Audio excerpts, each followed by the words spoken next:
Quando nós pensamos nas Nações Unidas, nós pensamos exatamente nisso.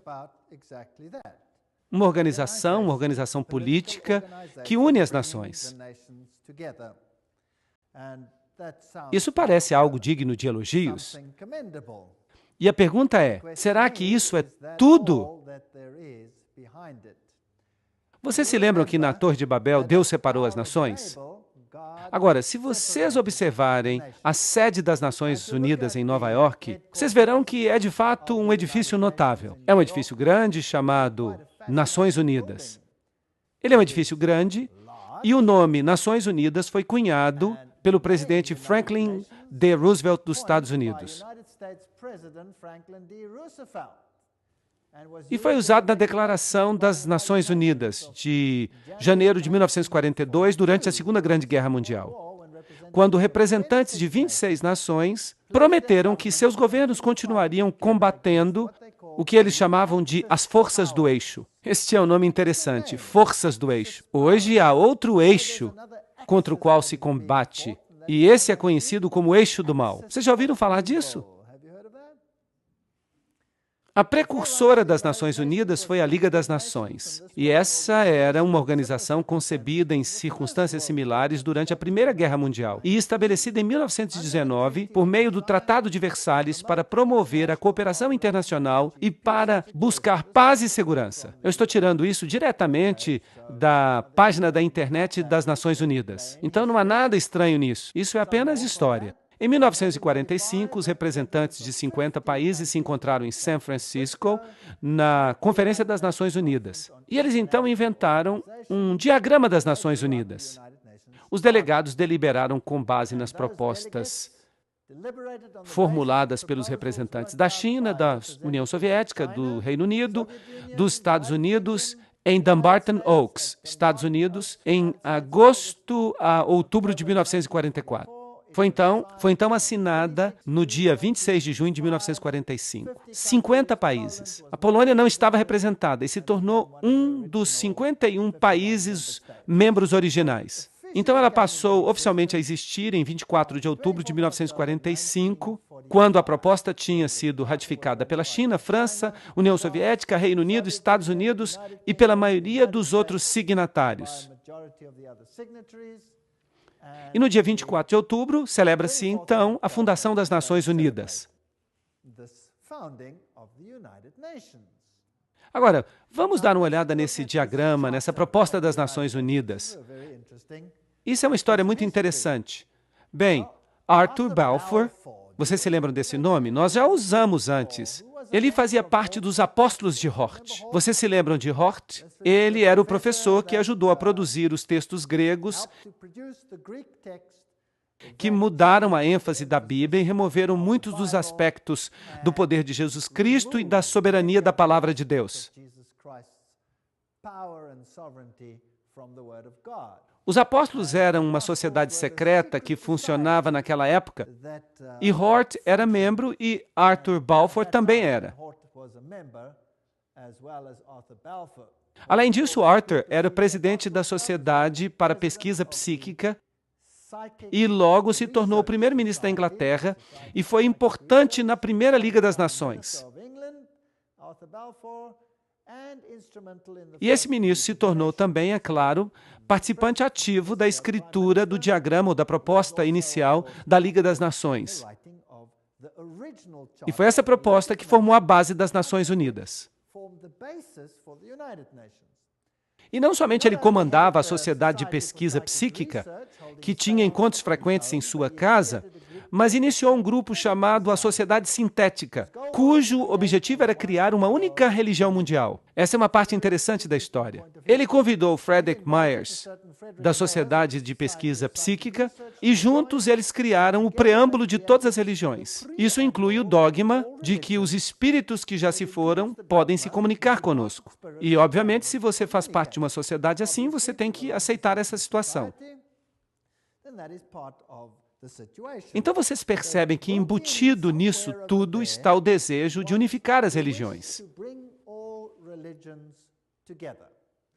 Agora vamos dar uma olhada em algumas figuras históricas das Nações Unidas. Alger Hiss se tornou o secretário-geral em exercício depois do estabelecimento das Nações Unidas.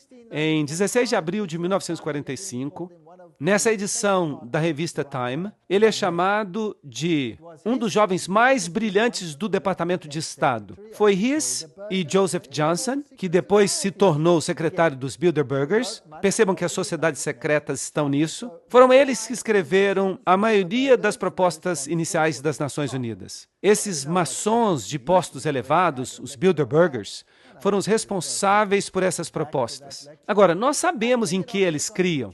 Nós já fizemos uma palestra sobre isso e, de vez em quando, eu vou falar dessa palestra. Tendo como modelo a Constituição da Rússia e o Manifesto Comunista, e isso é muito interessante, então a Constituição da União Soviética é quase idêntica à Constituição das Nações Unidas, se vocês não sabiam disso. E aí estão todas as referências. Tudo que eu estou dizendo é citação, eu estou apenas lendo. Então, por favor, não fiquem zangados comigo. Se vocês querem ficar zangados, fiquem zangados com quem iniciou essa coisa. Eu não tenho nada que ver com isso. Lembre-se que eu também falei numa palestra anterior que as pessoas responsáveis por tentar unir todas as nações, colocando-as sob um único governo e por trás dos bastidores, unificar todas as religiões, isso não foi tudo dito em aberto, no domínio público. Isso pertencia mais ao domínio secreto. Winston Churchill foi um. Ele era responsável, claro, depois da guerra, em estabelecer esta organização como um todo. A criação de uma ordem mundial autoritativa é o último objetivo que nós devemos perseguir. E as Nações Unidas formaram parte disso. Charles de Gaulle também foi muito importante. As nações devem se unir em um único governo ou perecerão. Então, todos eles tinham a mesma filosofia. E havia esse homem, eu não sei nem como pronunciar o nome dele, Tocqueville, o primeiro secretário-geral oficial das Nações Unidas. Ele era um membro elevado do Partido Trabalhista Social Democrático da Noruega, que, por falar nisso, era uma espécie de ramificação da Terceira Comunista Internacional. E então veio este homem, Dag Hammarskjöld, e ele foi o segundo secretário-geral. Ele era um socialista sueco que abertamente defendia políticas comunistas. E então veio U Thant, terceiro secretário-geral, que era marxista. Então vocês percebem como a filosofia foi programada desde o início. Agora, eu não quero que vocês pensem que este era um método para produzir o anticapitalismo, porque os Estados Unidos também assinaram esta proposta. Então, por que os Estados Unidos assinariam algo que era, obviamente, tão contrário à sua própria filosofia? Bem, se você se lembra do princípio hegeliano, no qual duas posições antagônicas são estabelecidas no mundo, sendo que não é nenhuma das duas que se quer alcançar. O que você quer, de fato, é uma síntese intermediária. Então, o que você vê de fato são socialistas na função suprema de secretários-gerais. Mas se essas pessoas têm propensões marxistas ou propensões capitalistas, neste nível, isso não faz a menor diferença. Com isso, o método quer criar é uma síntese, que é o tipo de governo que se deseja a partir de tudo isso. Então, deste caos, você eventualmente consegue o que você quer. Agora, esse U Thant, claro, um dos primeiros secretários-gerais, ele disse: os federalistas mundiais defendem diante de nós a visão de uma humanidade unificada, vivendo em paz, debaixo de uma ordem mundial. O coração desse programa, uma única sob a lei mundial, é realista e passível de ser alcançado. Isso é apenas para lembrar o que nós já dissemos antes. E é claro, por trás dos bastidores, sempre você tem o papado. Como vocês podem ver em todas estas palestras, o papado está sempre muito envolvido em tudo. Aqui está o Papa Paulo VI com o secretário-geral U Thant. Agora, este homem era marxista. Bem, vamos colocar dessa forma. Publicamente, ele defendia uma agenda marxista. Mas se você fosse de fato um iniciado, uma pessoa de dentro, ele de fato não tinha essa agenda. Isso era apenas uma questão de aparências, como Hegel também diria. Então não é surpreendente que aqui nós tenhamos um outro aperto de mão com outro secretário-geral cujo nome era Kurt Waldheim. Agora, qual que era a agenda ou qual que era a visão política de Waldheim? Alguém sabe? Alguém quer dar um chute? Quando a sua visão política se tornou pública, houve muitas manifestações como resultado disso, pois ele era nazista. Sim, vocês conseguem perceber a filosofia hegeliana aparecendo aqui? Aí você tem o marxismo, a antítese, ali você tem o nazismo, a tese, e no meio, a síntese. Então não importa de fato que filosofias eles escolhiam, porque no final das contas dava tudo na mesma coisa. O Papa Paulo VI foi o primeiro a introduzir esta cruz torta, ou cruz quebrada. Vamos ler o que isso significa. O Papa Paulo VI escreveu uma encíclica papal que convocou as nações a que abandonassem sua soberania para formar um governo mundial. O Papa estava por trás disso. Este era um pedido do próprio Papa. E essa cruz torta? Aqui temos uma citação para vocês. Papa Paulo VI. O Papa Paulo VI usou um símbolo sinistro usado pelos satanistas do século VI, que foi revivido na época do Segundo Vaticano.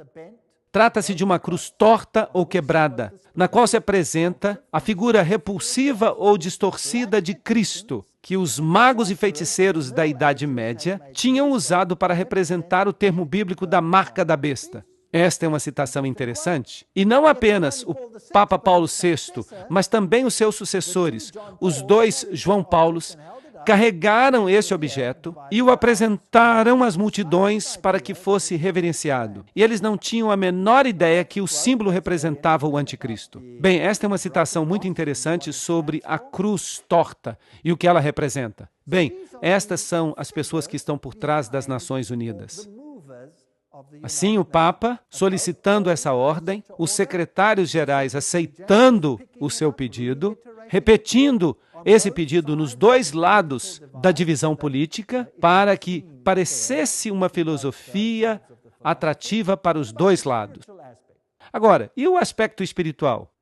Há uma organização interfé que é chamada de Templo da Compreensão. E eles publicam este boletim que é chamado de Boletim da Boa Vontade Mundial. Agora, nós temos que ver de onde vem a autoridade de uma organização assim. Porque há muitas pequenas organizações, e talvez esta aqui fosse apenas mais uma pequena organização. Então, quem são essas pessoas que formaram o Templo da Compreensão com este Boletim da Boa Vontade Mundial? Uma organização afiliada às Nações Unidas. É sempre bom a gente dar uma olhada nos fundadores. Bem, fundado por Juliet Hollister em 1960, o Templo da Compreensão tem como um de seus objetivos a criação de uma Nações Unidas espiritual. Nesta obra, para promover a compreensão entre as religiões, na base da unidade da família humana, o templo tem sido considerado, o templo tem contado entre os seus membros e apoiadores com pessoas de influência mundial, como U Thant. Bem, aí está o próprio secretário-geral. Você não pode subir além disso. Eleanor Roosevelt, isso é interessante, Thomas Merton, Jawaharlal Nehru, Anwar el-Sadat, S. Radhakrishnan, além do centro principal em Nova York, porque há outras pessoas influentes que apoiam. Esta não é apenas uma organizaçãozinha que opera em uma das alas. Esta é uma organização importante. E onde é que ela funciona? Ela tem uma sede na Catedral de São João o Divino. Isso já está ficando até tedioso, não é verdade? Sempre a mesma coisa. Ela tem sucursais na Índia e no Reino Unido, representantes na África, América Latina, Ásia, no Oriente Médio. Trata-se de um movimento universal para unificar as religiões. Bem, vamos dar uma olhada nesta catedral interessante. Aí está ela, a Catedral de São João o Divino. A catedral está localizada no número 112 da Avenida Amsterdã, um quarteirão a leste da Broadway. A maior catedral do mundo. Isso é muito interessante. A Catedral de São João o Divino, em Nova York, é a igreja-mãe da Diocese Episcopal de Nova York e a sede de seu bispado. Lembrem-se que é aí que eles tinham um Cristo fêmea, e foi aí que aconteceu aquela discussão sobre a ordenação de bispos homossexuais. Um monte de coisa estranha de fato acontece nesta catedral. Um pouco mais de história. Jim Garrison, presidente da Fundação Gorbachev para a Nova Era, que foi uma fundação fundada por Gorbachev em Nova York, disse: nós vamos acabar tendo um governo mundial. Isso é inevitável. Vai haver conflito, coerção, mas depois consenso. Isso tudo vai fazer parte do que vai ser necessário para dar origem à primeira civilização global. Então vejam que aí está a agenda deles. Philip Jessup, membro da Corte de Justiça Mundial, uma pessoa muito importante, certo? Ele escreve: eu acredito que a soberania nacional é a raiz de todos os males. As nações, obviamente, terão que abrir mão de sua soberania para esta organização. E parece que já estão fazendo isso. O segundo manifesto humanista declara: nós deploramos a divisão da humanidade em termos nacionalistas. Nós alcançamos um ponto de mutação na história humana, no qual a melhor opção para transcender os limites da soberania nacional é avançar em direção à construção de uma comunidade mundial. Isso aparece no Manifesto Humanista 1 e 2. São todos documentos oficiais. Agora, este é um homem muito interessante, Robert Miller. Ele é o antigo secretário-geral assistente das Nações Unidas, mas agora ele passou para o campo espiritual dentro das Nações Unidas. Ele é também chamado de profeta da esperança das Nações Unidas. Ele escreveu: nós temos que avançar o mais depressa possível em direção a um governo mundial, uma religião mundial, um líder mundial. Isso é muito interessante. Então, essas pessoas são as mais importantes. Agora, a filosofia. Eu estou sempre interessado na filosofia e em quem são as pessoas que estão por trás dos bastidores. E nós sempre chegamos aos mesmos velhos nomes, repetidas vezes. No livro A Conspiração de Aquário, de Marilyn Ferguson, uma pesquisa com pessoas da Nova Era mostrou que a figura mais influente para o despertar espiritual da Nova Era foi Pierre Teilhard de Chardin. Vocês se lembram quem ele era? Sacerdote jesuíta. Vejam vocês. Aí vocês têm o catolicismo, os jesuítas, como os principais incentivadores das Nações Unidas. Agora, o que Robert Mueller, o antigo secretário-geral assistente das Nações Unidas, tinha para dizer? Ele escreveu: Teilhard de Chardin sempre encarou as Nações Unidas como uma corporificação institucional progressiva da sua filosofia. Agora, aí está um secretário-geral assistente dizendo que as Nações Unidas corporificam a filosofia de Teilhard de Chardin. Agora, o que Teilhard de Chardin disse? Eu já mencionei uma parte da filosofia dele, mas vamos dar uma outra olhada com mais detalhes. Ele escreveu: embora sua forma ainda não seja completamente discernível, a humanidade amanhã despertará para um mundo pan-organizado. Um mundo pan-organizado. Bem, ok. O que mais ele tem a dizer? Teilhard de Chardin influenciou o seu amigo Padre de Breverie, que inspirou seus colegas que começaram um amplo processo de elaboração global e a longo termo das Nações Unidas. Isso afetou muitas nações ao redor do mundo. O próprio Robert Miller diz: eu fui profundamente influenciado por Teilhard de Chardin. Então, o secretário-geral assistente das Nações Unidas, a quem foram confiados hoje os aspectos espirituais das Nações Unidas, mais o seu programa educacional, diz que ele foi influenciado por Teilhard de Chardin. E Robert Miller escreve em seu livro O que eles mais me ensinaram foi a felicidade, dizendo: qualquer pessoa que gosta de Teilhard de Chardin reconhecerá nessa transcendência espiritual o que ele anunciou enfaticamente como o próximo estágio de nossa evolução. Então, vai haver uma transcendência espiritual daquilo que parece ser político para o espiritual. Bem, nós já vimos na palestra anterior que Teilhard de Chardin era um sacerdote jesuíta francês, eugenicista, marxista, panteísta, evolucionista, que talvez tenha estado envolvido naquele famoso embuste do homem de Piltdown.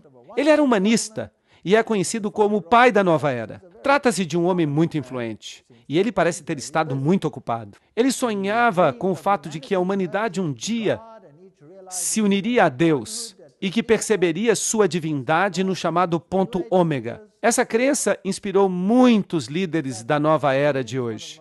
De fato, Chardin é um dos escritores mais frequentemente citados pelos principais ocultistas da nova era. Eu também disse isso quando nós estávamos discutindo o movimento da nova era. Eu só estou lembrando vocês disso. Então nós podemos ficar unificados com Deus. E essa então seria a aparência do homem. E vejam que eu tirei isso diretamente da página dos jesuítas na internet. Eles todos falam dessa síntese evolucionária. O mundo da mente e do espírito. O mundo físico e o mundo da mente e do espírito. A união desses dois. E aqui estão algumas de suas citações. Vamos ver alguns detalhes mais. Este é o espírito da filosofia das Nações Unidas. Interessante. É uma lei do universo que em todas as coisas haja uma existência anterior. Antes de qualquer forma, há sempre uma forma anterior, menos evoluída. Nós todos estamos evoluindo em direção à divindade. Vejam que ele está dizendo que todos nós estamos nos tornando deuses. Que filosofia maravilhosa!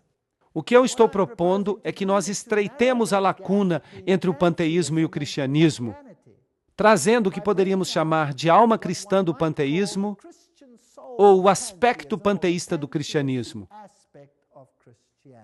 Que fascinante, hein? Deus está em tudo. Deus não é uma entidade separada. Nós mesmos somos deuses, fazemos parte de Deus. Quem é panteísta acredita nessas coisas. Eu só posso ser salvo quando eu me tornar um com o universo. Essa é também a filosofia do budismo. Eu acredito que o Messias, a quem nós aguardamos, a quem nós todos, sem dúvida, aguardamos, é o Cristo universal, ou seja, o Cristo da evolução. Bem, essa é a filosofia de Teilhard de Chardin. Não é interessante? Então, infelizmente, eu não posso concordar com um único jota dessa filosofia. Ela não é bíblica. De fato, ela é uma blasfêmia.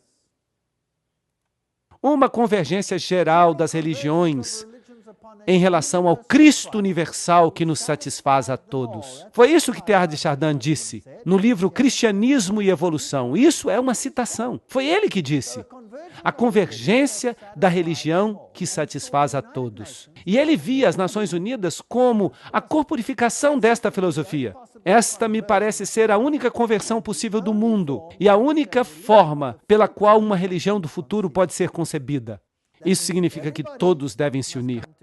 O que nós vamos obter se todas as religiões se unirem e enterrarem todos os emblemas de suas diferenças? Cria-se uma dor de separação, um caos, que excede a dor da unidade. Será que isso é compreensível? É assim que se faz. Essa é a filosofia hegeliana. Essa é a filosofia da maçonaria. Na próxima fase haverá a unidade ou a dor inexplicável. Essa é a escolha. E qual das duas vai ser que a humanidade vai escolher? A que dói menos, obviamente, para sobreviver. Agora, vamos dar uma olhada em todos esses secretários gerais. Vamos tentar descobrir se eles, de fato, abraçam essa filosofia ou não. Este é Dagmar Agnikau Hammarskjöld. Ele foi secretário-geral das Nações Unidas de 10 de abril de 1953 a 18 de setembro de 1961, quando ele morreu num acidente de avião, e ele era o quarto filho do primeiro-ministro da Suécia durante os anos da Primeira Guerra Mundial. Agora, o que ele fez nas Nações Unidas? Bem, uma das primeiras coisas que ele fez foi produzir ou criar uma sala de orações. Aí está ela, do lado esquerdo. Uma pedra no meio da sala tem muita coisa a nos dizer. Podemos imaginá-la como um altar, vazio não porque não haja Deus, não porque ele é um altar a um Deus desconhecido, mas porque é dedicado ao Deus a quem o homem adora sob muitos nomes e muitas formas. Que interessante. Aí está, então, uma sala de orações que tem só um altar de pedra que é construído com a forma de um retângulo, se vocês observarem, que tem certos significados interessantes. E todo o edifício, toda a sala, tem a forma de um trapezoide. Agora, o que isso quer dizer? Bem, aí também está o olho que tudo vê, e esse símbolo que nós vemos aqui está entre os hititas. É também o símbolo, se você olhar com cuidado, das Nações Unidas. Tem uma coroa de louros e tem a face voltada para cima no lugar exato onde é substituído pela terra. Talvez a melhor forma de compreender o que o olho que tudo vê representa é examinar a arquitetura da sala de meditação das Nações Unidas, em Nova York. A sala de meditação tem a forma de uma pirâmide, um trapezoide, sem a pedra de cima. Do lado de dentro, a sala tem pouca iluminação, mas vindo do teto está um raio de luz focado que se irradia até um rude altar de pedra. Na parede que está bem em frente, temos um mural moderno fantástico. E ele dinamicamente está cheio de símbolos do ocultismo, contendo 27 triângulos de várias configurações, uma mistura de pano de fundo preto, branco e colorido. E também uma linha vertical em forma de cobra. No centro está o olho que tudo vê, que atrai a atenção de milhões que visitam as Nações Unidas, com sua imagem surpreendente de suspeita e onipresença. Esta é uma citação de Tex Mars. E vejam algumas citações mais. A sala de meditação se volta para o norte e noroeste. Para entrar na sala, deve-se proceder das trevas para a luz. De fato, a ordem mediana da Irmandade Satânica é chamada de a Ordem do Trapezoide. E Anton LaVey, o fundador da Igreja de Satanás, se refere a um princípio do ocultismo conhecido como a Lei do Trapezoide. Então parece que nós temos uma sala cheia de ocultismo e que é dedicada a um Deus que pode ser servido sob qualquer nome. O que eu conheço tem um nome apenas. E Robert Miller, o padrinho espiritual das Nações Unidas e antigo secretário-geral, ele escreve o seguinte: podem-se contar várias histórias tocantes da transformação espiritual que as Nações Unidas têm realizado, a tal ponto que este pequeno lugar na Terra está se tornando terra sagrada. Por exemplo, o economista racional e intelectual Dag Hammarskjöld teve um encontro com Deus nas Nações Unidas e encontrou ali inspiração para sua obra como servo do mundo nos místicos da Idade Média. Vejam que ele não encontrou a sua inspiração da Bíblia. Ele a encontrou onde? Dos místicos. E nas suas extremidades, a sua decoração está cheia de espiritualidade e misticismo. Aí está. Essas são as palavras das próprias Nações Unidas ou de seus representantes, dizendo de onde esta inspiração veio. Agora vamos voltar um pouco até Foster e Alice Bailey. Alice Bailey foi a pessoa que recebeu mensagens ditadas de um espírito e que é conhecida como a profetisa da nova era. Eles começaram um grupo chamado Boa Vontade para o Mundo, uma ONG oficial dentro das Nações Unidas. E a declaração de propósito deste grupo é cooperar no mundo todo para a preparação do reaparecimento do Cristo. Então, as Nações Unidas, em outras palavras, é uma organização que se prepara para juntar todos os governos. Sim, mas isso é apenas no nível político. A agenda por trás disso tudo é fazer com que todas as religiões se juntem a fim de se prepararem para a volta de Cristo. Que Cristo? Não Jesus Cristo, mas o Cristo cósmico. Porque Jesus não vai voltar para fazer o que eles pensam que vai acontecer, como nós veremos numa futura palestra. O Cristo deles quer ter um reino aqui na Terra, mas Deus diz: o meu reino não é deste mundo. Agora, vamos dar uma olhada neste outro homem, Robert Miller. Aqui está ele, Dr. Robert Miller, antigo secretário-geral associado das Nações Unidas e chanceler da Universidade das Nações Unidas em prol da paz. Ele é o diretor do Partido da Paz 2000. É um homem muito importante. Robert Miller escreveu o seguinte apelo: decida abrir a si mesmo para Deus, para o universo, para todos os seus irmãos e irmãs, para o seu eu interior, para o potencial da raça humana, para a infinitude do eu interno. E você se tornará o universo. Você se tornará a infinitude. E você será finalmente real, divino, estupendo. Vejam que se trata da mesma filosofia. O que ele está dizendo aqui? Que nós podemos nos tornar Deus. Tudo bem? Então aí está o promotor, o mentor da filosofia das Nações Unidas. E Robert Miller escreve ainda, na obra O Currículo Central do Mundo. E vejam que isso é surpreendente. 2 pontos. A filosofia que subjaz à escola de Robert Miller, vejam que agora ele está falando de uma escola Robert Miller. Nós vamos ter que falar sobre isso mais tarde. A escola Robert Miller é o programa educacional para o mundo inteiro que será iniciado pelas Nações Unidas. E isso é assustador. Mas continuemos a ler. A filosofia que subjaz à escola Robert Miller é baseada nos ensinamentos estabelecidos nos livros de Alice Bailey. Vejam, os livros de Alice Bailey foram publicados originalmente por uma editora chamada Editora Lucifer. E por causa da reação que receberam, eles mudaram o nome para Lucis Trust. E agora esta escola é certificada como uma escola adjunta das Nações Unidas, que fornece educação para a cooperação internacional e para a paz. Isso é um grande negócio. Então, a filosofia é baseada nos escritos canalizados por Lúcifer, que preparam para a vinda de Lúcifer.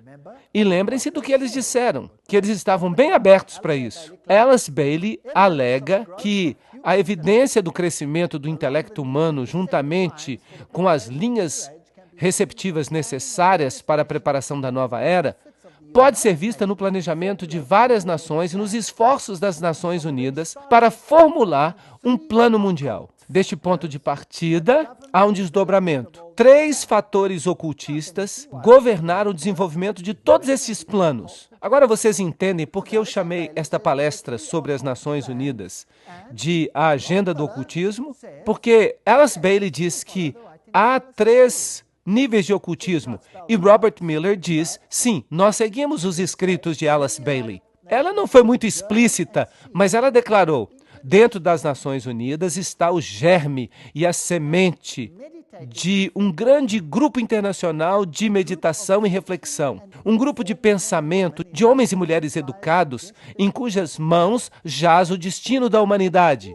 Puxa vida! Isso está sob o controle de muitos discípulos do 4º raio, e se vocês pudessem perceber, o seu ponto de foco meditativo está no plano budista da intuição, o plano sobre o qual toda atividade hierárquica de hoje é encontrada. Não se pode ser mais ocultista do que isso. O que ela está dizendo é que o âmago central das Nações Unidas é controlado por gente que está sob o controle de Lúcifer. É isso que ela está dizendo. Ela está dizendo que tudo isso é demoníaco. São suas palavras e não as minhas. Eu só estou lendo. Helena Petrovna Blavatsky, fundadora da Teosofia, ela foi a precursora, claro, dos livros de Bailey. E a Teosofia foi, então, levada por Annie Ward Besant para lá. E, então, de lá foi levada para Alice Bailey. E aqui está a grande invocação que vai ter que ser lida e decorada por toda criança no futuro. Do ponto de luz dentro da mente de Deus, que o raio de luz saia para as mentes dos homens. Que a luz desça sobre a terra. Do ponto de amor dentro do coração de Deus, que o amor saia para os corações dos homens, que Cristo retorne à terra. Mas este Cristo não é Jesus Cristo.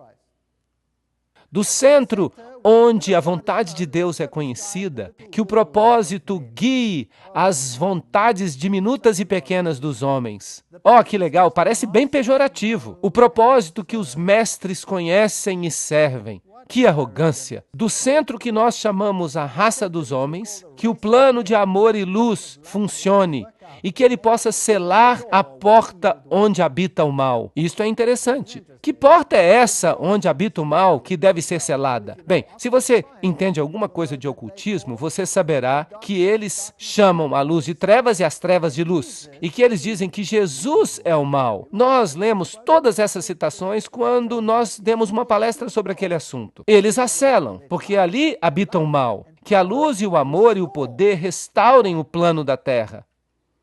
Restaurem que plano? Restaurem o plano de quem? E o plano daquele que a fez não é restaurado. Bem, quem separou as nações? Deus separou as nações.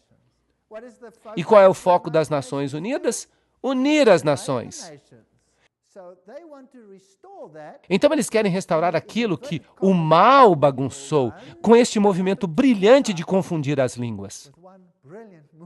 Bem, então continua dizendo, em resumo, que Deus e o diabo se confundem já por 4.500 anos. Quem está de fato no controle, então?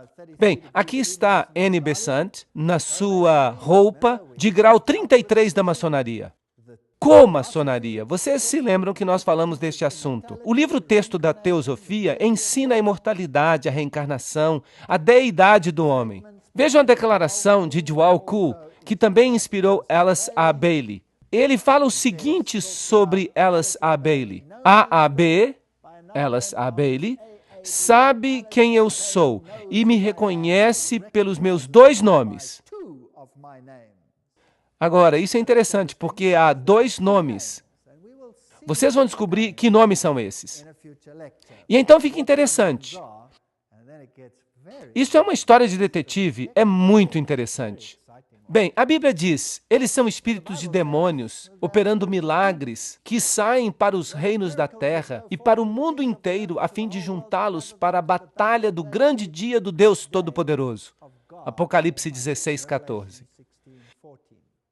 Lembrem-se que Helena Petrovna Blavatsky, a fundadora deste movimento, da qual Alice A. Bailey se tornou a suma sacerdotisa, disse, Lúcifer representa a vida, o pensamento, o progresso, a civilização, a liberdade, a independência.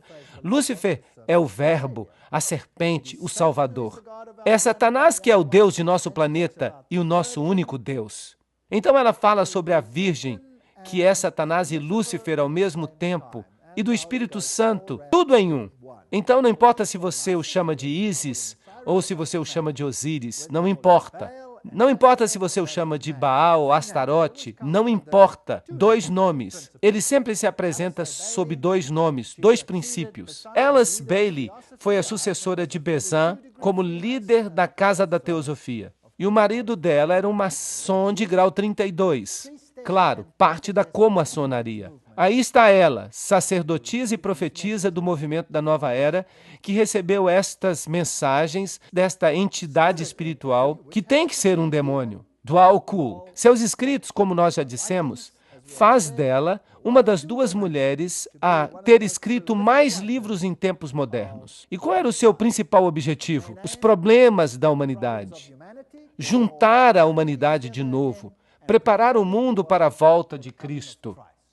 Nós já lemos esta citação. Eu me dedico de novo para o serviço daquele que vem. Aquele que vem é um acrônimo no mundo do ocultismo para Lúcifer. E eu farei tudo o que eu puder para preparar as mentes e os corações dos homens para aquele evento. Eu não tenho nenhum outro objetivo na vida. E ela escreve ainda, o homem do Tibete, e ela está falando de Djwhal Khul, me pediu para anunciar que quando ele está falando de Cristo, ele está se referindo ao seu nome oficial como cabeça da hierarquia. O Cristo trabalha para todos os homens, sem levar em consideração a sua religião. Ele não pertence ao mundo cristão mais do que ao mundo budista, ou maometano, ou qualquer outra fé.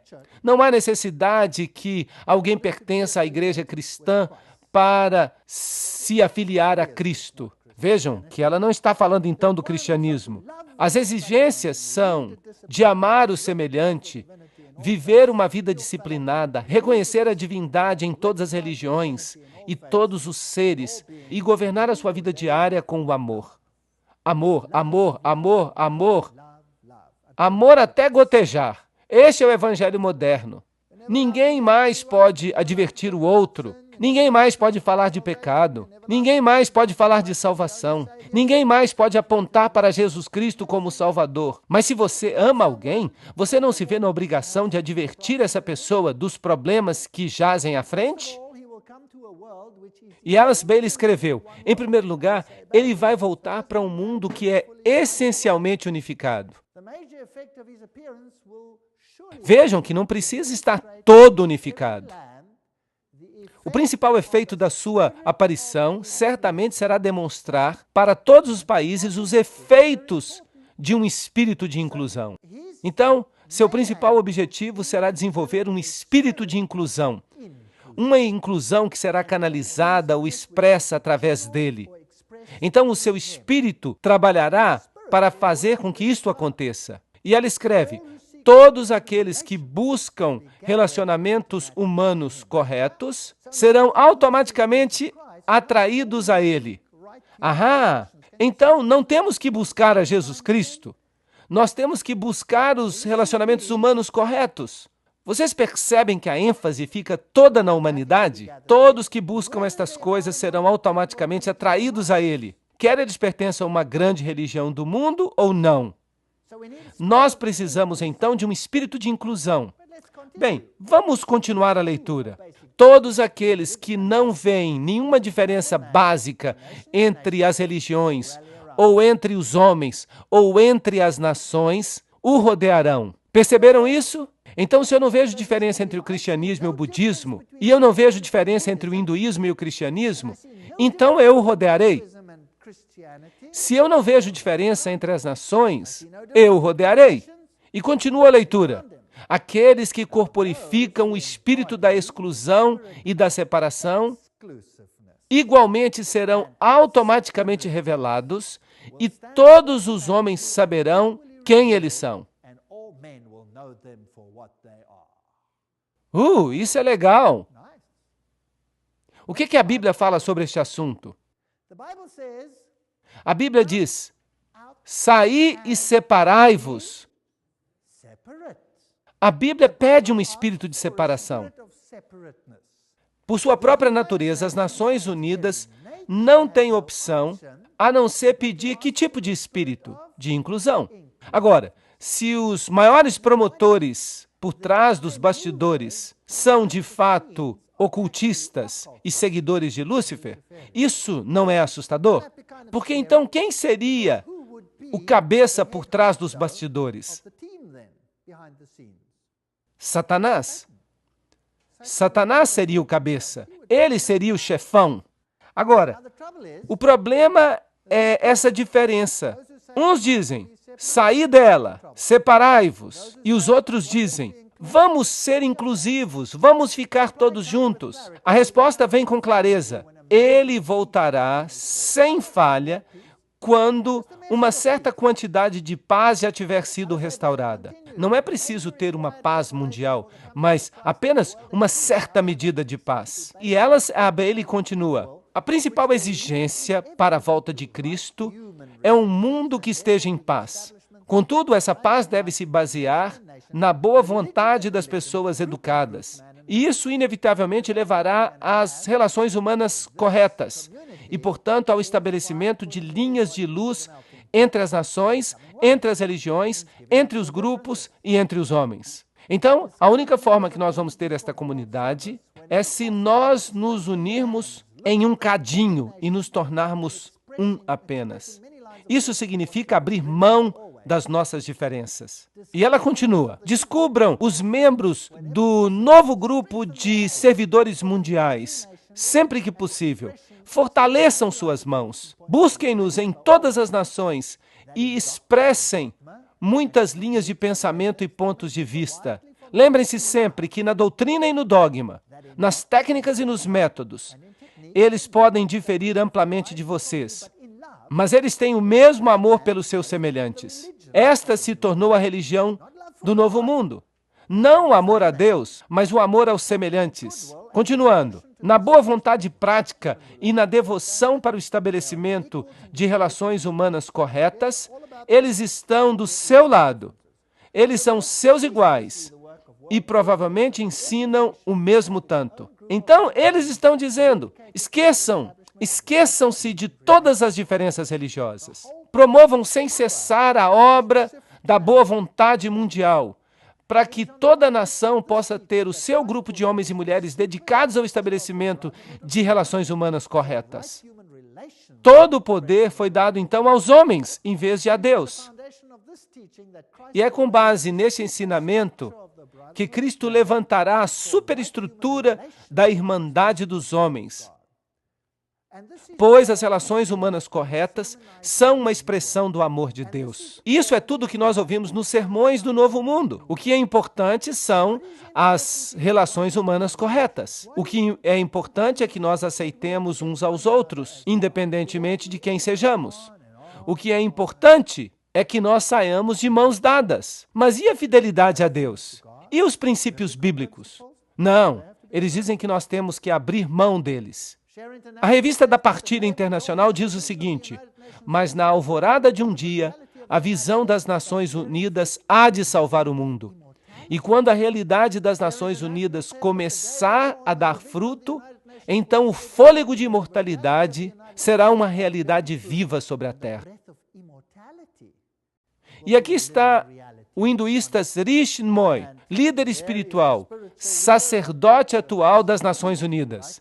Ele diz, as Nações Unidas são o caminho para a unidade, que nos levará até a unidade suprema, em letras maiúsculas. É como um rio que flui em direção à fonte derradeira. E as Nações Unidas se tornam para nós a resposta para o sofrimento humano, para a escuridão do mundo, para a ignorância do mundo. A visão interna das Nações Unidas é o dom supremo. E eles dizem que isso vai acontecer não importa quanto tempo demore. E o Dalai Lama diz, na esfera das relações internacionais, um sentido de maior responsabilidade compartilhada é especialmente necessário. Hoje, quando o mundo está se tornando cada vez mais interdependente, os perigos do comportamento irresponsável aumentaram drasticamente. A menos que percebamos que agora nós somos parte de uma grande família humana, nós não podemos ter esperança em relação à paz e à felicidade. Então, todos os líderes do mundo estão dizendo estas coisas. E as Nações Unidas, com seu simbolismo da antiga coroa de louros sobre um globo, nada mais é do que uma imitação do ideal antigo do paganismo, que Lúcifer, mais uma vez, quer concretizar no mundo em que nós vivemos hoje.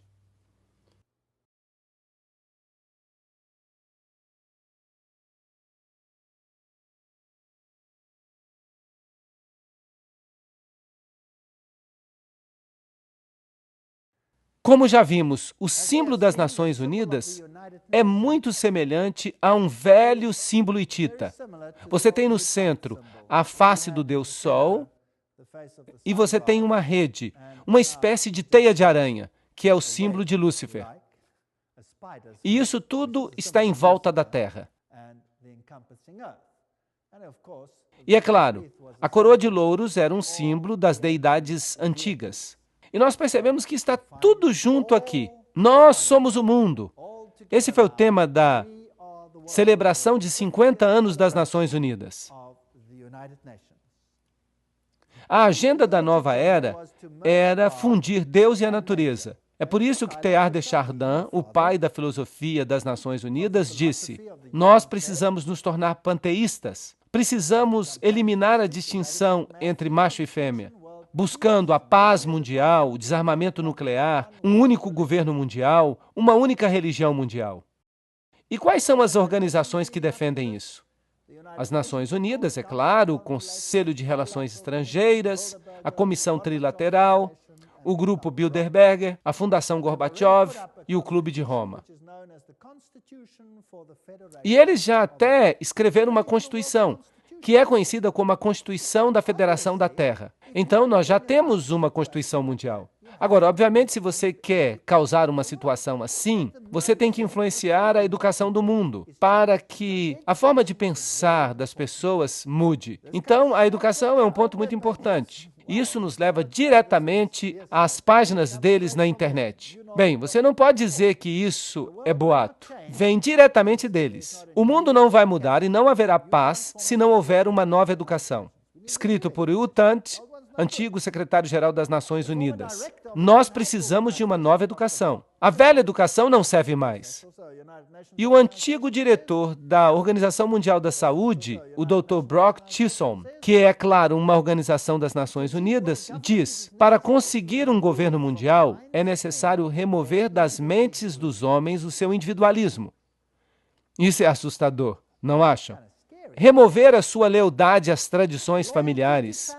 Isso é ainda pior. Remover o patriotismo nacional e os dogmas religiosos.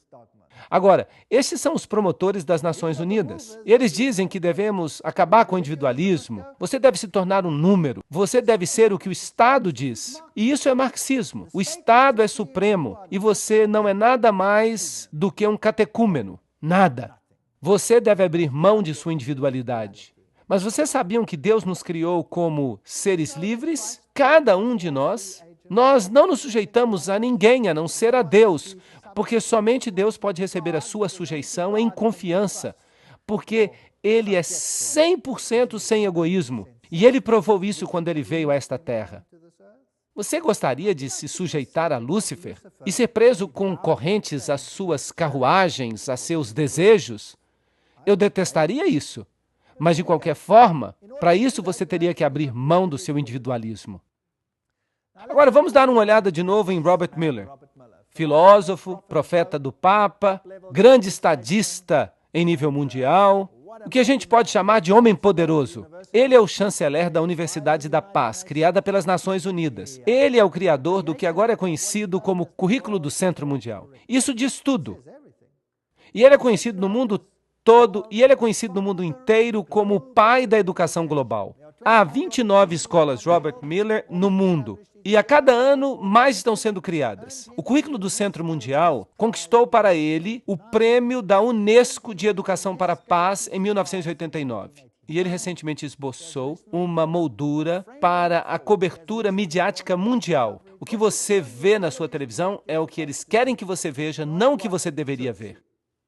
No serviço público, ele também esboçou uma moldura para a consciência cósmica e planetária e uma moldura para as artes e a cultura. Bem, então, a sua forma de pensar culturalmente deve ser transformada. Você deve se encaixar numa moldura para as artes e a cultura. Esse é um jeito de falar ocultista. Afinal de contas, ele mesmo disse que ele é um seguidor de Alice Bailey.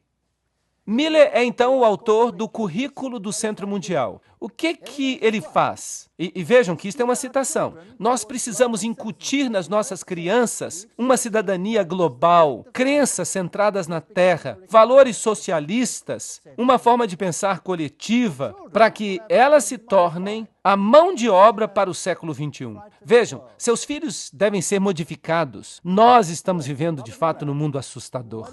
O que Robert Miller escreve sobre esse Currículo do Centro Mundial? Ele diz: um currículo de centro mundial pode parecer utópico hoje. No final do ano 2000, será que nós já passamos isso? Sim. Será uma realidade diária na Terra.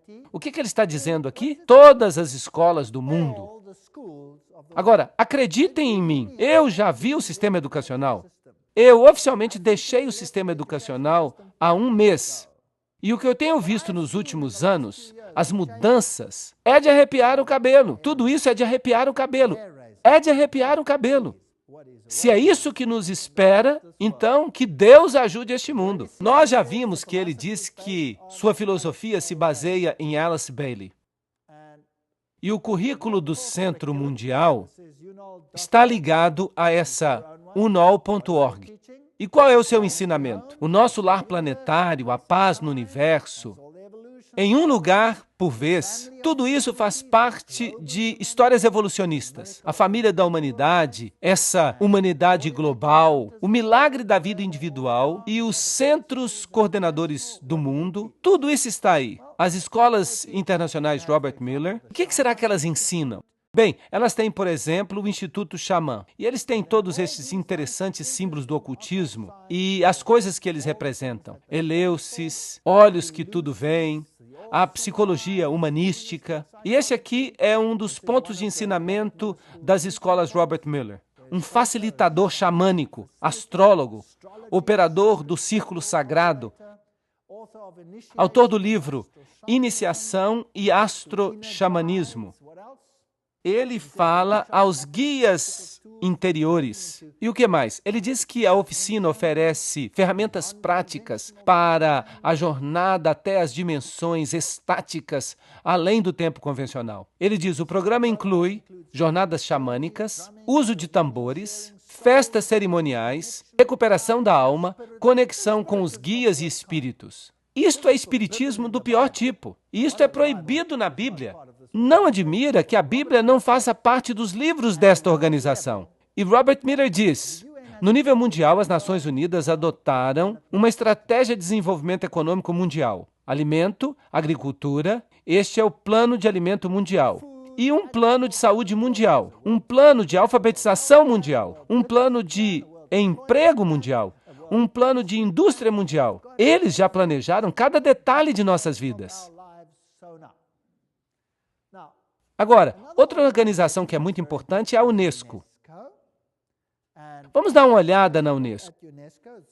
É uma suborganização das Nações Unidas. E Julian Huxley é o antigo diretor da Unesco.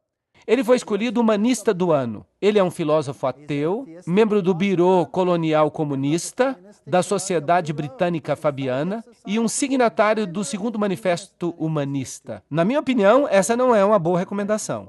E tem mais. Archibald MacLeish, membro da Caveira e Ossos, escreveu a Constituição da Unesco. Então ele deve também ser membro dos Illuminati, como nós vimos naquela palestra sobre o segredo por trás das organizações secretas. Portanto, foram maçons que ajudaram a criar a organização. Sendo homem internacional, MacLeish é um fervoroso defensor da União Mundial. E aqui está outro. Niebuhr. Ele é o cofundador da Unesco e ele assinou os Siecos. Agora, o que significa isso? Apareceu em 1969 e eles imprimiram isso na revista New York Times.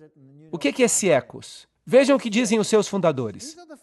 É a posição dos Siecos que o controle de natalidade deveria ser disponível a todos, inclusive aos menores, que devem desfrutar dos mesmos direitos de acesso livre e independente ao controle de natalidade que as demais pessoas. É a posição dos Siecos que o uso de materiais sexuais explícitos, às vezes chamados de pornografia, pode servir a uma variedade de necessidades importantes na vida de inúmeros indivíduos. Que povo legal esse das Nações Unidas!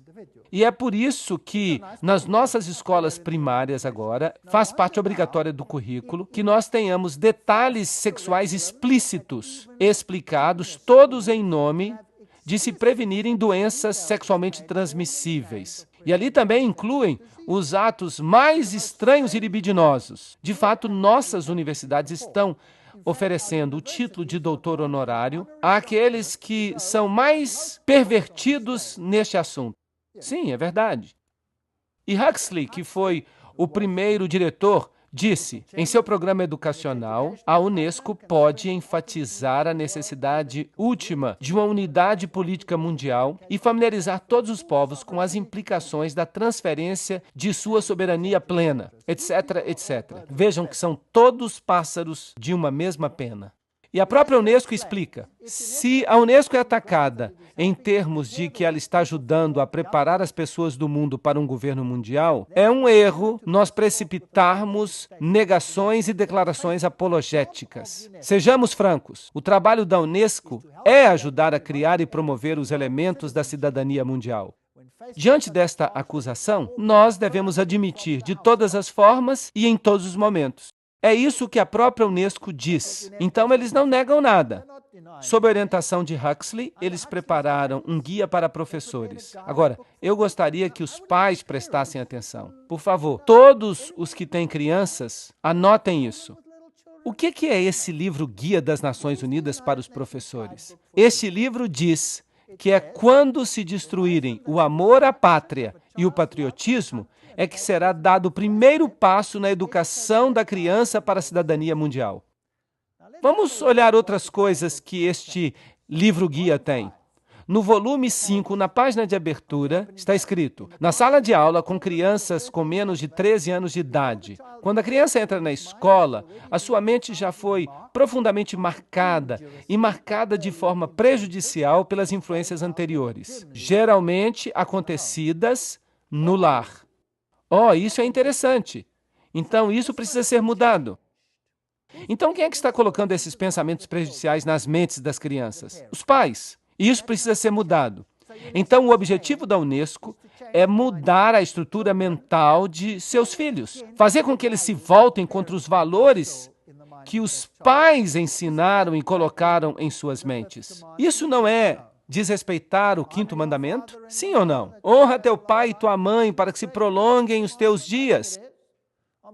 Na página 8, o livro fala aos professores: o jardim da infância tem um papel significante a desempenhar na educação das crianças. Não somente ele pode corrigir muitos dos erros aprendidos no lar, mas também pode preparar a criança para que ela se torne membro, com a idade de 7 anos, de um grupo de sua própria idade e adquira hábitos para se tornar membro da sociedade mundial. Até no jardim da infância. Então, agora os governos do mundo estão dizendo: você deve enviar os seus filhos para a escola numa idade mais tenra. Vocês sabiam disso? Os governos estão todos começando a dizer isso. E a Inglaterra agora passou uma lei. Quando? Este ano. Neste mesmo ano. E adivinha agora o que a lei da Inglaterra diz que deve ser a idade para as crianças irem para a escola? Aos 3 anos. Sim, aos 3 anos de idade. Você tem que enviá-los para a pré-escola. Isso parece bom e as mães gostam muito, porque elas não têm que tomar conta dos filhos. Mas quem está controlando a forma de pensar destas crianças? Quem está por trás disso? Os ocultistas. E na página 58, o livro Guia para Professores diz: como nós já apontamos, é frequentemente a família que infecta a criança com o nacionalismo extremo. Portanto, usem os meios descritos anteriormente para combater as atitudes da família. Mas o nacionalismo não é o seu último alvo. Qual é, de fato, o seu verdadeiro alvo? A religião. A religião. E no volume 5, página 11, está escrito: em nossa opinião, a história e a geografia deveriam ser ensinados nesta idade como história e geografia universais. O estudo de história levanta problemas de valor e seria melhor que nós os adiássemos até que o aluno seja livre dos preconceitos nacionalistas, que no presente impregnam o ensino da história. Então, toda a forma de pensar da criança deve ser mudada no programa de ensino. E este é o objetivo da Unesco. Não é um objetivo nobre. Eu não acho que seja, porque a autoridade da religião, dos pais, especialmente da religião cristã, é solapada. Agora, outra organização entra em cena. Esta é chamada de Organização Findhorn.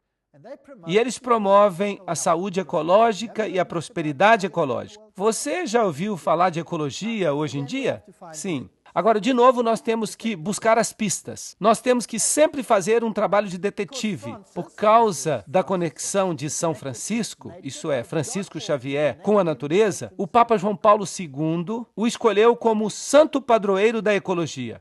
Agora, São Francisco de Assis vem lado a lado com Inácio de Loyola, o jesuíta, só para vocês saberem. E é no dia de São Francisco que milhares de pessoas vão até a Catedral de São João o Divino. É uma catedral onde se abençoam os animais. Também o ocultista Robert Miller, que é o antigo secretário-geral associado das Nações Unidas, nos informa que São Francisco foi declarado santo padroeiro das Nações Unidas. O Papa faz, as Nações Unidas imitam. Quem está realmente em controle? Roma. E aí está ele. Se você quiser orar para ele, você pode. Se você não quiser orar para ele, você pode ignorar.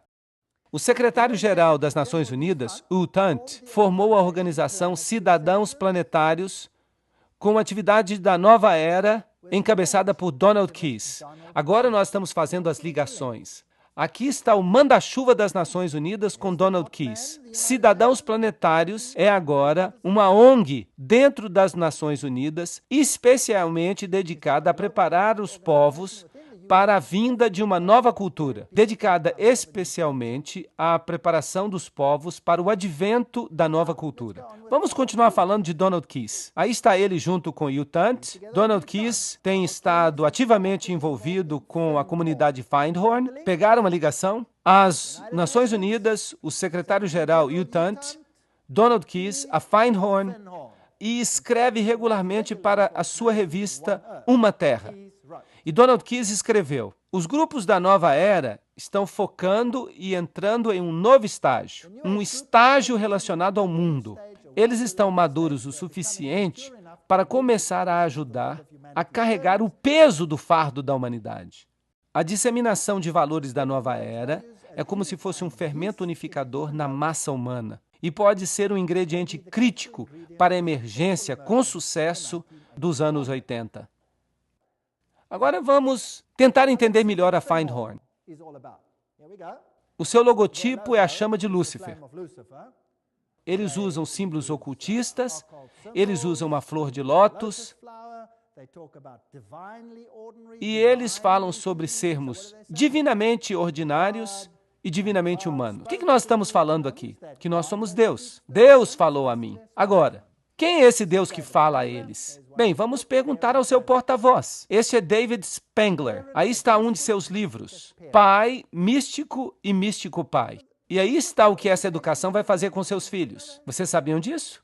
David Spangler, porta-voz da comunidade Findhorn, no norte da Escócia. Aqui é uma foto dele mais recente. Vamos ver o que ele diz. Ele escreve no livro Reflexões de Cristo: a verdadeira luz de Lúcifer não pode ser vista na tristeza, nas trevas, na rejeição. A verdadeira luz deste grande ser só pode ser reconhecida quando os nossos próprios olhos podem ver com a luz do Cristo, a luz do sol interior. Lúcifer opera dentro de cada um de nós a fim de nos curar. E à medida que nós nos movemos para uma nova era, que é a era da integridade humana, eles adoram esta palavra, integridade. Cada um de nós, de alguma forma, chega ao ponto que eu chamo de iniciação luciférica, uma porta particular pela qual o indivíduo deve passar se ele vai chegar plenamente à presença de sua luz e de sua integridade. Lúcifer vem para nos dar o presente final da integridade. Então, quem de fato essas pessoas estão adorando? Eles estão adorando a Lúcifer diretamente. Lúcifer prepara o homem de todas as formas para uma experiência na qual eles vão se tornar o próprio Cristo. Nós nos tornamos Cristo? E o Cristo prepara o homem para a experiência de se tornar Deus. Mas a luz que revela para nós a presença do Cristo, a luz que revela para nós o caminho até Cristo, vem de Lúcifer. Ele é o doador de luz. Ele é sabiamente chamado de estrela da manhã, porque ele é a luz que anuncia para o homem o alvorecer de uma consciência maior. É ele que está dizendo. São suas palavras. E ele escreve: nós podemos pegar todas as escrituras e todos os ensinamentos e todos os tabletes e todas as leis e todos os marshmallows e podemos fazer uma alegre fogueira, um churrasco de marshmallow, porque é isso que eles valem. Ok, eu não acho que eles gostam muito da Bíblia ou da lei de Deus. Esses são os promotores, os divulgadores das Nações Unidas. E eles falam de uma nova ordem econômica. Nós não vamos entrar em todos os detalhes. Eles dizem: nós afirmamos que a economia de todas as nações é um tecido sem ruptura. Vejam que eles querem tudo junto. Eles querem uma nova ordem econômica internacional. Esse é o comentário da boa vontade mundial. Nós, os membros das Nações Unidas, solenemente proclamamos a nossa determinação unida de trabalhar urgentemente para o estabelecimento de uma nova ordem econômica internacional. Todo mundo vai ser controlado em um único nível por essa gente. Uma completa mudança na ordem econômica e financeira é imperativa, disse Benjamin Creme, porta-voz do Maitreya. Assim, a Assembleia Geral das Nações Unidas diz uma nova ordem econômica internacional. E então vocês percebem todas essas coisas estranhas que estão acontecendo. Buckminster Fuller diz, em essência, não me deem nenhuma outra tarefa, simplesmente deixem que eu seja o cabeça do órgão que controla a alimentação mundial. E eu terei todo o mundo aos meus pés amanhã. Eles vão usar o alimento para criar uma tensão suficiente para fazer com que todos aceitem. E Benjamin Creme também escreveu, os industriais, os economistas, os administradores de grande experiência e realização, que com a hierarquia, e ele está falando de um monte de demônios, que com a hierarquia tem desenvolvido planos e manuais que solucionarão os problemas de redistribuição do mundo quando houver vontade política suficiente para implementá-los. Isso significa quando eles começarem a roubar daqueles que têm para dar aos que não têm. E o próprio Maitreya, este Cristo da nova era, diz, as Nações Unidas são a principal esperança do mundo. Em seus interrelacionamentos, nós podemos ver um exemplo de democracia. O símbolo para essa expressão da vontade de Deus, que os homens chamam de boa vontade. Com o advento do Cristo, essa boa vontade fará com que todos os homens e todas as nações desenvolvam relacionamentos corretos e criem as circunstâncias necessárias para a expressão dessa síntese, que será o principal aspecto da civilização vindoura. Nesta empresa vasta, as Nações Unidas desempenharão um papel principal. Lembram de Apocalipse 17? Os 10 chifres que vocês viram são 10 reis que ainda não receberam reino, mas por uma hora eles receberão autoridade como reis, juntamente com a besta. Eles têm um propósito, e eles darão o seu poder e autoridade à besta. Eles farão guerra contra o Cordeiro. 10 regiões, de acordo com Gary K. O Clube de Roma dividiu o mundo em 10 regiões e escreveu a nova Constituição.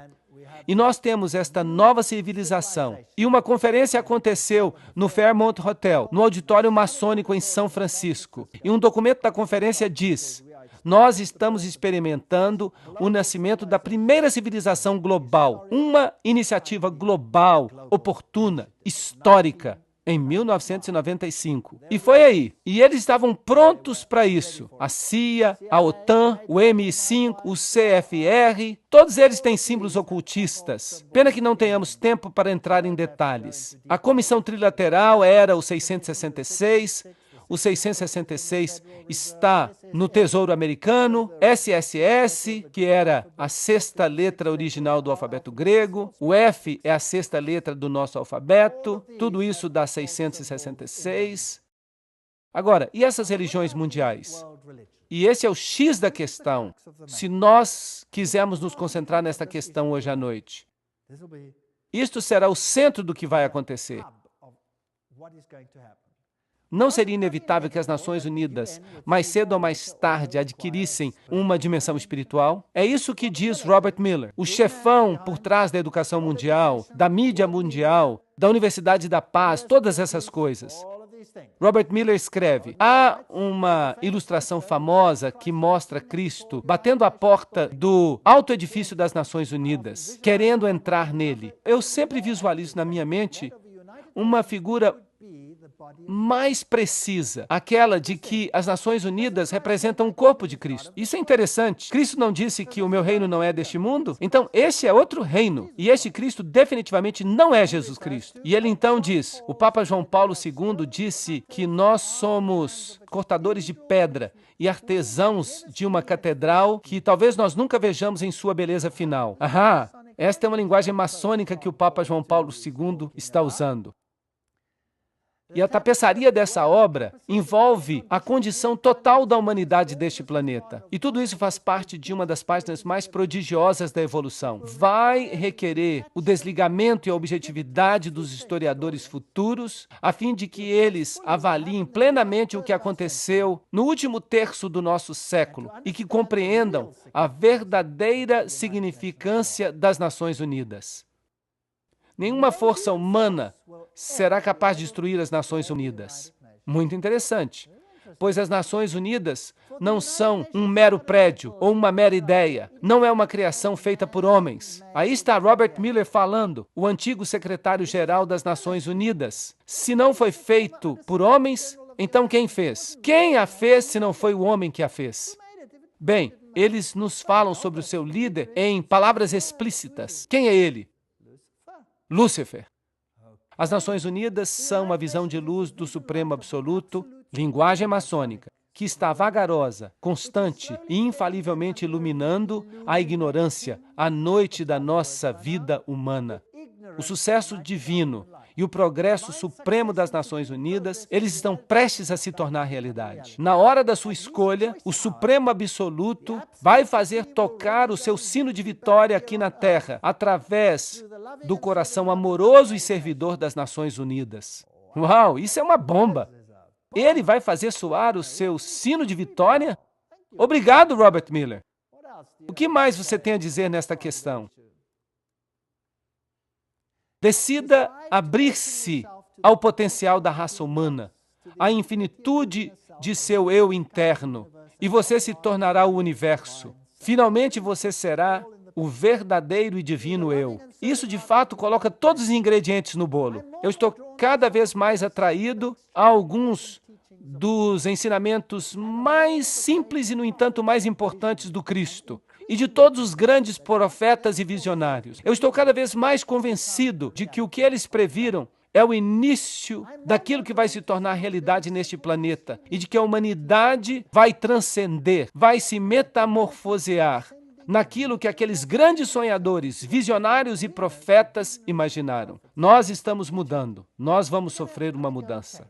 As principais religiões do mundo, no final, todas vão querer a mesma coisa. Será? Embora tenham nascido em lugares diferentes e em circunstâncias diferentes neste planeta. O que o mundo precisa hoje é uma convergência das religiões diferentes em busca e na definição das leis cósmicas ou divinas que devem regular o nosso comportamento neste planeta. Um ecumenismo espiritual de escala mundial, expresso em novas formas de cooperação religiosa, nas instituições. Isso seria o mais perto que nós vamos chegar do Cristo ressuscitado. Muito obrigado, muito interessante. A paz será impossível, Robert Miller fala, sem que domemos o fundamentalismo através de uma religião unida, que professe fidelidade somente a uma espiritualidade global e à saúde deste planeta. Então, o fundamentalismo tem que ser domado. Vamos começar com o islamismo. E onde vocês acham que eles vão terminar? Certamente no cristianismo. A nova religião mundial deve se basear nas verdades que têm sobrevivido ao teste dos séculos. Elas estão constantemente tomando forma no pensamento humano, e por elas as Nações Unidas lutam. O meu grande sonho pessoal, escreve Robert Miller, é conseguir uma aliança eficaz entre todas as principais religiões e as Nações Unidas. Que fascinante! Não pode haver uma dissociação entre a Igreja Universal e a loja sagrada dos verdadeiros maçons e os círculos internos das sociedades esotéricas. É isso que Alice Bailey e Robert Miller dizem que é a sua filosofia. Então aí está, maçonaria, luciferianismo, este é o reino na Terra. Em junho de 1995, uma conferência de cúpula, Interfé, foi realizada em São Francisco, com o propósito de unificar as religiões do mundo em uma organização global. A Organização das Religiões Unificadas é chamada de ORU e é para ser uma organização internacional interreligiosa cujo modelo é as Nações Unidas e afiliada às Nações Unidas. De acordo com sua literatura, W.B. Broward declara que a ORU acabou de lançar o seu manifesto escrito em junho de 1997. E por volta de junho de 2000, a organização estará plenamente estabelecida e operando globalmente a partir de junho de 2005. Quão longe nós estamos disso tudo? Está bem ali, virando a esquina. E essas coisas me deixam animados. Ela vai cooperar intimamente com as Nações Unidas e suas organizações a fim de complementar a política e a diplomacia das Nações Unidas. Na Conferência Interfé, o bispo anglicano William S. Wing fez o desafio para uma nova civilização global. Ele disse: nós estamos no limiar de uma nova era mundial que pode ser definida por uma polarização crescente que alimenta uma espiral de escalada de conflito e violência, ou pela crescente cooperação global que apela à raça humana para que trabalhe os seus limites nacionais, étnicos e religiosos a fim de servir a um bem maior para o globo. Vocês percebem para onde caminhamos? Robert Miller, e isso é muito interessante, da Dispatch Magazine, diz: não se preocupe se todas as religiões se liguem à Organização das Religiões Unidas. Muitas nações não se filiaram às Nações Unidas no início, mas depois elas se arrependeram e fizeram esforços para se filiar. A mesma coisa aconteceu com a comunidade europeia, e será o caso com as religiões mundiais, porque quem quer que fique de fora, cedo ou tarde vai se arrepender. Uau! Agora, isso é fascinante. Para onde caminhamos? Mais cedo ou mais tarde vão se arrepender. Este homem aqui é Joseph Reed. Ele é o subsecretário-geral das Nações Unidas atualmente. E ele está falando numa grande convenção dos Adventistas do Sétimo Dia. E ele vai lhes dizer exatamente quem vai estar no controle. Vamos ouvi-lo.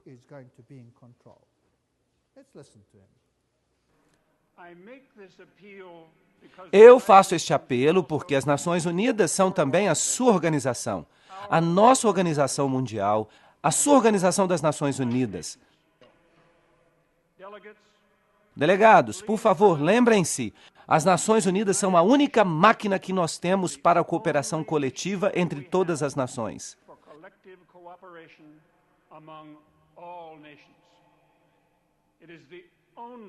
É a única instituição de escala mundial para promover o desenvolvimento. As Nações Unidas são o único mecanismo universal para proteger os direitos humanos.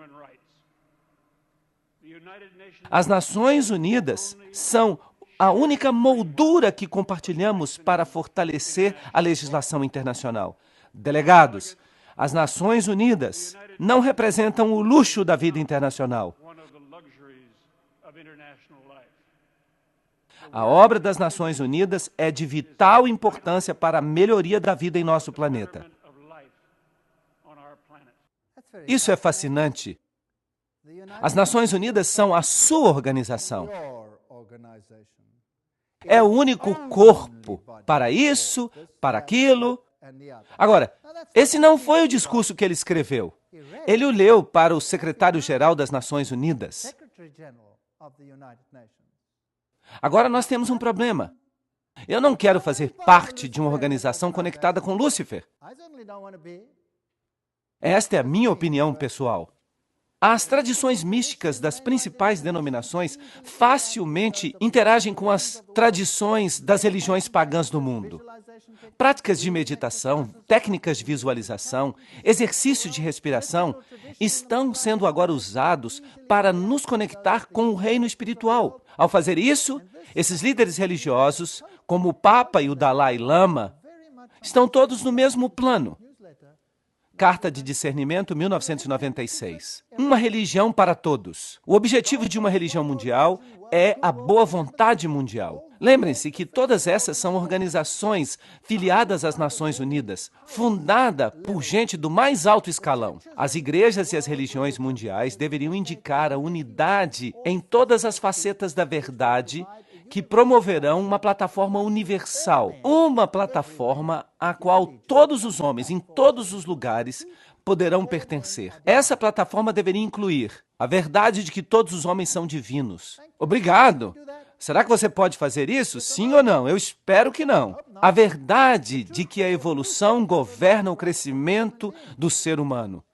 Eu não creio nisso tampouco. Todo indivíduo é um Deus, todos os homens são divinos e a evolução existe. O fato da imortalidade, da persistência eterna, a reencarnação, Isso tudo vem da divindade essencial de todo homem. Vejam que a Bíblia claramente nos ensina que não existe isso de encarnação, pois compete a todo homem morrer. Mas eu estou fazendo essas citações diretamente dos seus escritos. A preparação de homens e mulheres de boa vontade é necessária a fim de introduzir novos valores, novos parâmetros, novas atitudes, para preparar a vinda de um mestre mundial, as exigências de uma nova ordem mundial e uma reorganização da estrutura social. Eu mesmo não quero ter nenhuma parte com isso. Eu não quero nada disso. E Alice A. Bailey escreve: as mesmas velhas fórmulas, as mesmas velhas teologias e as mesmas velhas interpretações são agora consideradas adequadas para satisfazer as necessidades e curiosidade moderna do homem. Mas elas não são. A igreja hoje é a tumba de Cristo e a pedra da teologia foi retirada da porta do sepulcro. Uau! Jesus e sua teologia? Adeus, adeus. Ela escreve ainda: o dia está amanhecendo em que todas as religiões serão consideradas como emanando de uma única grande fonte espiritual. Tudo será visto como uma união que fornece a raiz da qual a religião mundial universal inevitavelmente emergerá. Então não haverá mais nem cristão nem pagão, nem judeu nem gentio, mas simplesmente um grande corpo de crentes reunidos de todas as religiões atuais. Isso parece bom, mas de quem será essa religião? Eles aceitarão as mesmas verdades, não os conceitos teológicos, mas conceitos essenciais à vida espiritual. Eles se levantarão juntos na mesma plataforma de irmandade e de relações humanas. Eles reconhecerão sua filiação divina e buscarão a união para cooperar com o plano divino. Essa religião mundial não é um sonho vão, mas algo que está definitivamente se formando hoje. Carta da Boa Vontade Mundial, 1993. Eu estou citando. Isso tudo vem das Nações Unidas. Então, obviamente, o mundo vai se mover em direção a esta plataforma unificada. E haverá aqueles que propagarão um espírito de separação. Isso está correto? Será que nós podemos ver isso acontecendo? E então haverá conflito. E Robert Miller diz que aqueles que não entrarem no jogo vão fazer o quê? Eles vão se lamentar. Então, obviamente, nós estamos caminhando para um confronto. Assim, os objetivos e esforços expressos das Nações Unidas produzirão fruto eventual e uma nova igreja de Deus, reunida de todas as religiões e grupos espirituais. Vejam, uma nova igreja de Deus. Eu não quero ser parte dessa nova igreja de Deus. Eu acho que ela me dá náuseas. Mas Miller continua dizendo: nós devemos esperar que o Papa venha antes do ano 2000 até as Nações Unidas e fale por todas as religiões e espiritualidades deste planeta e dê ao mundo a visão religiosa de como o terceiro milênio deveria ser um milênio espiritual, um milênio que testemunhará a integração e a harmonia da humanidade. Então, quem vai ser o porta-voz dessa nova religião mundial? O Papa. O plano está fazendo sentido.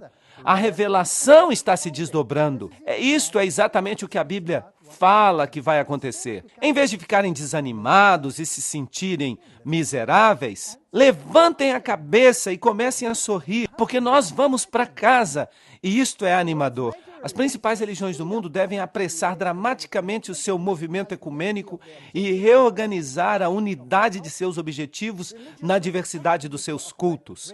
As religiões devem cooperar ativamente para levar a alturas sem precedentes e uma melhor compreensão dos mistérios da vida e de nosso lugar no universo.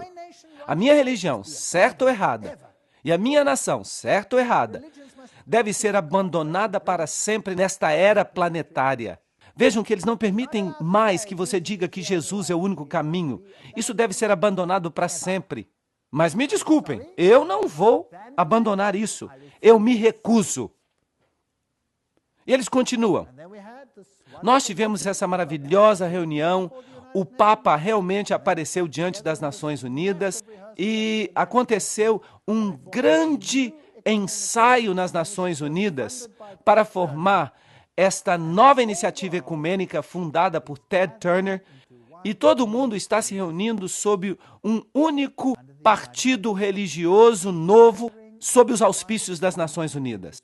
Mas Apocalipse 13:3 diz: "E eu vi uma das cabeças como se tivesse recebido uma ferida de morte. E esta ferida mortal foi curada. E o mundo inteiro se maravilhou após a besta." E Josué 24:15 diz: "E se vos parecer mal servirdes ao Senhor, escolhei hoje a quem servireis. Se aos deuses que vossos pais serviram do outro lado do rio, ou aos deuses dos amorreus, em cujas terras vós habitais. Mas quanto a mim e minha casa, nós serviremos ao Senhor." Esta é a decisão que nós precisamos tomar. Estas são as questões diante de nós, e o triste é, e eu não estou inventando isso, eu estou lendo isto da tela. Eu não estou inventando. Eu queria que eu estivesse, mas eu não estou. Então nós estamos nos encaminhando para uma situação de crise. Mas nas palestras que virão, nós vamos dar uma olhada do outro lado da moeda. Nós já vimos bastante deste lado da moeda, não acham? Eu já estou cheio disso. Agora vamos dar uma olhada se Deus tem uma resposta para aquilo que Satanás está planejando. Agora, eu lhes dei um outro cartãozinho, como este, e eu tenho uma pergunta aqui. Eu estou começando a ver que a batalha não é realmente política. Perceberam isso hoje à noite? A batalha não é realmente política, mas é político-religiosa. Eles querem a sua adesão, eles querem a sua mente. Eu percebo que Satanás, ele organizou tudinho, a fim de que todo mundo, se possível, os próprios eleitos, sejam enganados e hipnotizados pelos seus estratagemas. Mas pela graça de Deus, o segundo ponto, eu não quero ser uma dessas pessoas enganadas. Eu preciso, mais do que estar apenas ciente do problema, eu tenho que fazer um esforço conjunto para encontrar a verdade e para permanecer sem ser enganado. E qual é o único canal pelo qual nós podemos descobrir a vontade de Deus? Digam-me. A Bíblia. Se Deus não nos tivesse dado a Bíblia, nós não teríamos esperança neste mar. Mas graças a Deus, Ele nos deu a Bíblia. O que nós faríamos sem ela? Eu não saberia onde nós estamos caminhando. Tudo pareceria lógico, tudo pareceria certo. Todos ficariam felizes e todos entraríamos no vagão deste povo. Certo ou errado? Mas eu quero saber como Jesus será o vitorioso nesta controvérsia. Tudo que vimos até agora é Satanás construindo o seu reino. É disso que fala o livro de Apocalipse. Mas eu estou interessado em aprender mais e eu vou planejar assistir às próximas palestras, porque é nelas em que o contraplano de Deus começará a ser discutido. Nós vamos voltar à Bíblia. Nós vamos descobrir o que Deus preparou para nós. E se eu, pelo menos, ousar perguntar, e levantem as suas mãos se vocês também querem isso. Você que percebe que Jesus está sendo erradicado do plano mundial. Quem percebe isso?